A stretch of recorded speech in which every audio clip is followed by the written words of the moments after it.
ಇಲಾಖೆಯಲ್ಲಿ ಭ್ರಷ್ಟಾಚಾರ ಆರೋಪಕ್ಕೆ ಸಂಬಂಧಪಟ್ಟಂತೆ ಬೆಂಗಳೂರಿನಲ್ಲಿ ಗೃಹ ಸಚಿವ ಪರಮೇಶ್ವರ್ ಹೇಳಿಕೆ ಕೊಟ್ಟಿದ್ದಾರೆ. ಶಾಸಕರು ಯಾವ ಅರ್ಥದಲ್ಲಿ ಹೇಳಿದ್ದಾರೋ ಗೊತ್ತಿಲ್ಲ ಅಂತ ಹೇಳಿದ್ದಾರೆ. ಯಾರು ಲಂಚ ಕೇಳಿದ್ದಾರೆ ಗೊತ್ತಿಲ್ಲ. ಶಾಸಕ BR ಪಾಟೀಲ್ ಸ್ಪಷ್ಟವಾಗಿ ಬಗ್ಗೆ ಹೇಳಿಲ್ಲ. ಈ ಬಗ್ಗೆ ಸಚಿವರಿಗೆ ಮಾಹಿತಿಯನ್ನ ನೀಡಿದ್ರೆ ಒಳ್ಳೆಯದು. ಸಚಿವರು ಮಾಹಿತಿಯನ್ನ ಪಡ್ಕೊಂಡು ಕ್ರಮವನ್ನ ಕೈಗೊಳ್ತಾರೆ ಅಂತ ಬೆಂಗಳೂರಿನಲ್ಲಿ ಗೃಹ ಸಚಿವ ಪರಮೇಶ್ವರ್ ಹೇಳಿಕೆ ಕೊಟ್ಟಿದ್ದಾರೆ.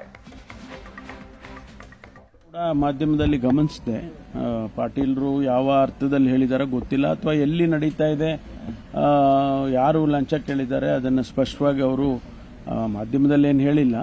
ವೈಯಕ್ತಿಕವಾಗಿ ಅವರೇನಾದರೂ ಕೂಡ ಮಾತಾಡಿದರೆ ಅಥವಾ ಸಚಿವರಿಗೆ ತಿಳಿಸಿದರೆ ಒಳ್ಳೆಯದು. ಆ ಸಚಿವರು ನಮ್ಮ ಜಮೀರ್ ಅಹಮದ್ ಅವರು ಇದ್ದಾರೆ, ಅವರಿಗೆ ಹೇಳಿದರೆ ಅದು ವಿಚಾರಿಸ್ತಾರೆ. ಎಲ್ಲಿ ಯಾವ ಹಂತದಲ್ಲಿ ನಡೆದಿದೆ ಅನ್ನೋದನ್ನು ಅವರು ಹೇಳಿದರೆ ವಿಚಾರ ಮಾಡಿ ಕ್ರಮ ತಗೊಳ್ತಾರೆ.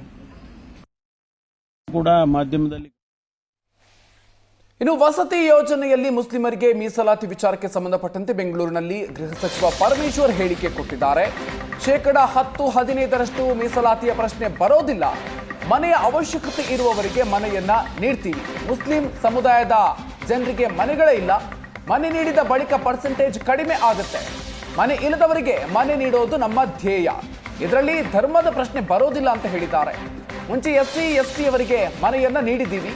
ಮನೆ ಇಲ್ಲದವರಿಗೆ ಮನೆಯನ್ನ ಕೊಡೋದು ಸರ್ಕಾರದ ಕೆಲಸ ಅಂತ ಬೆಂಗಳೂರಿನಲ್ಲಿ ಗೃಹ ಸಚಿವ ಪರಮೇಶ್ವರ್ ಹೇಳಿಕೆ ಕೊಟ್ಟಿದ್ದಾರೆ.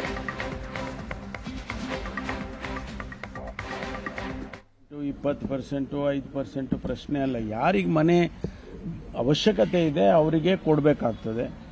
ಹೆಚ್ಚು ಜನ ಆ ಸಮುದಾಯಕ್ಕೆ ಸೇರಿದಂಥವ್ರು ಹೆಚ್ಚು ಜನ ಮನೆ ಇಲ್ಲ ಅಂದಾಗ ಸ್ವಾಭಾವಿಕವಾಗಿ ಹೆಚ್ಚು ಕೊಡಬೇಕಾಗ್ತದೆ. ಅಷ್ಟು ಬಿಟ್ಟರೆ ಬೇರೆ ಏನಿಲ್ಲ. ಒಂದು ವೇಳೆ ಅವ್ರಿಗೆ ಕೊಟ್ಟ ನಂತರ ಪರ್ಸೆಂಟೇಜ್ ಸ್ವಾಭಾವಿಕವಾಗಿ ಕಡಿಮೆ ಆಗುತ್ತೆ. ಈಗ ಈ ವರ್ಷ ನಾವು ಕೊಟ್ಬಿಟ್ಟು ಅಂತ ಇಟ್ಕೊಳ್ಳಿ, ಆ ಸಂಖ್ಯೆ ಕಡಿಮೆ ಆದರೆ ಪರ್ಸೆಂಟೇಜು ಕಡಿಮೆ ಆಗುತ್ತೆ.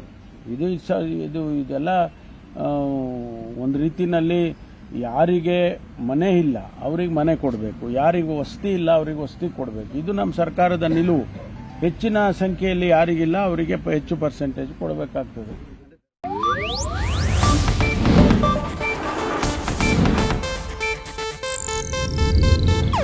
ಇದು ಏಷ್ಯಾನೆಟ್ ನ್ಯೂಸ್ ನೆಟ್ವರ್ಕ್ ಪ್ರಸ್ತುತಿ.